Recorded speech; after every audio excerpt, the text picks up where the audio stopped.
Marc was actually leaving the next day to go to Augusta to play a practice round for the Masters. So I woke up the next morning and I started developing shortness of breath.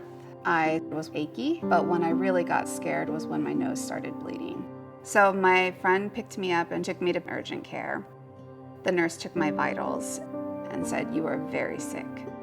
I need you to go to the ER. I need you to go via ambulance, and I need you to do this for your children."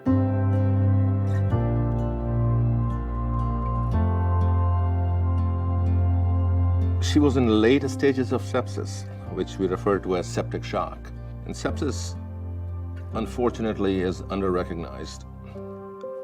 And the rapidity at which it can strike within a few minutes to a few hours. And if the immune system's response is dysregulated or inappropriate, you have tremendous inflammatory substances coursing through your body, damaging every organ.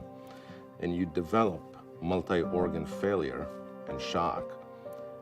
And in nearly 30 to 50% of cases at that stage, you don't make it. I was in Augusta and I knew she was sick before I left, but thought it was just, the flu. And then she ends up going to the hospital, calls me, like, "I think you need to come home."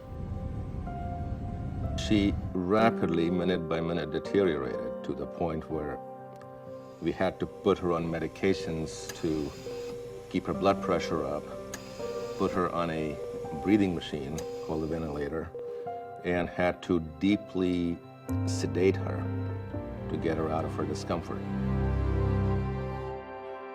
The next day we had a meeting with the doctors. They said basically things are not looking good. There's a good chance that she's not going to make it. We'd just been told that she's probably going to die. It's a battlefield. Obviously, you know the possibility, and obviously throughout the country we lose patients every day to sepsis. And I had to just lie to her. I'm like, "Yeah, you're going to be all right, but you're going to have to really, really fight for this one. Like, you're going to have to, do this for the boys." And I think that's why she survived, really, because she didn't get to say goodbye to the boys. Audrey was in the coma for 5 days. It was terrifying.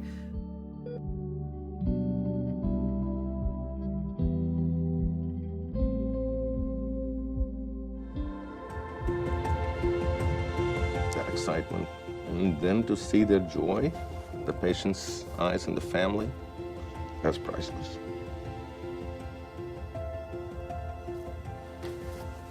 Can you give me a moment? I mean, I'd do anything. The doctor and I are saving Audrey's life. Yeah, he's a great man.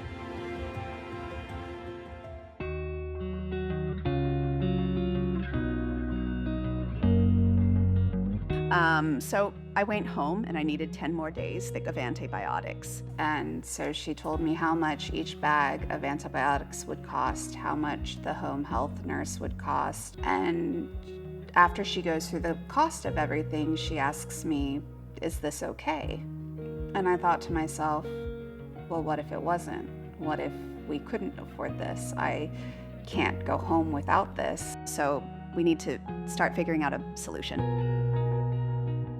We are so excited to have everyone here tonight. Thank you all for being here. Thank you to our volunteers who are here with us this evening.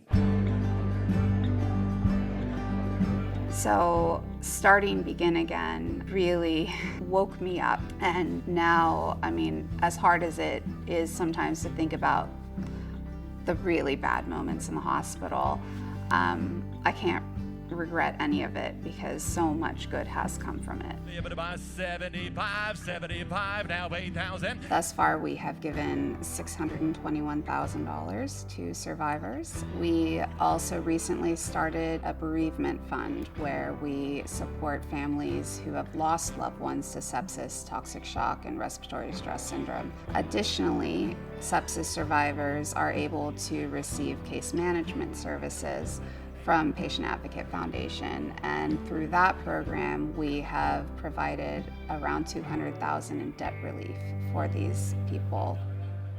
Only about 50% of Americans know what sepsis is.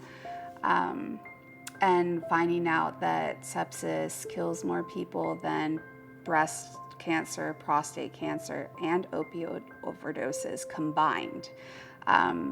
It's significant, and if we can save someone's life by awareness, then that is worth every minute of angst that we went through. So Kelsey is the inspiration behind us starting our amputee fund, and I want you to know that is because of me. I had developed sepsis, uterine sepsis, and then the vascular team came in and told me that I had developed compartment syndrome in my left leg, and that in the morning they would be doing a fasciotomy to try to save my leg, but they weren't optimistic, and that it would probably lead to an amputation, which it did. They also thought at the time that my arms would be amputated as well, but they came back great. It's very isolating, and it's a very scary feeling, feeling like no one's ever been through this. Who can you really talk to? So after that, I reached out, and from then it led into just a sense of community as well as support. And that's something you can't replace, because it's hard to know you're not alone, but to have their resources and their love is just, you can't compare. I want to save lives and support survivors. Once I found out how many people pass away from sepsis, and I learned that people don't have to pass away from it, it is actually very easily treated if it's caught early. Yeah, it's an incredible story. I've known Mark and Audrey for a very long time now, and they're the best. They're the nicest people. They look after everyone in such a good way, and their foundation means so well. It's a community. In this case, we're all part of a little society, part of the same journey. I think it makes it a lot easier for a lot of us. With this event, we have raised $1.5 million. Probably very proud of what she's achieved with it all. Just love watching her go about her stuff from week to week and change people's lives. Things can turn around with the blink of an eye. You can lose people in the blink of an eye, and I think to have gone through something like we did and be able to come out the other side with everyone still together, kids, still got their mum, now they've got a baby sister. You'll never keep that perspective for your whole life, but it does come and go.